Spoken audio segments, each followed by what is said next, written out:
Why are some euphemisms so absurd? Funny language examples.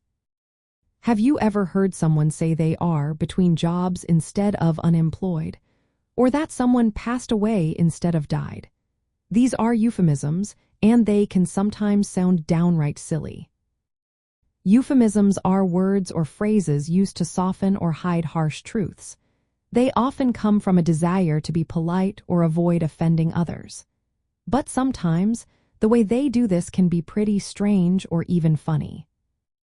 The funny part comes from the contrast between the serious subject and the silly way it is described. For example, instead of saying someone farted, people say, break wind. That phrase makes a natural bodily function sound like a polite, old-fashioned act. It's amusing because it sounds so formal for something so normal. Another example is powder your nose, which is a fancy way to say, go to the bathroom. It sounds like you are tidying up your face rather than dealing with a bodily need. These phrases use unrelated actions to make uncomfortable topics seem more acceptable. Some euphemisms are humorous because they exaggerate or use playful language. For instance, calling someone big-boned or horizontally challenged makes weight issues sound less serious. It's funny because it sounds more like describing a physical trait than addressing a problem. People also use euphemisms to make difficult situations seem less harsh. Saying, let go, instead of firing someone makes losing a job sound less brutal.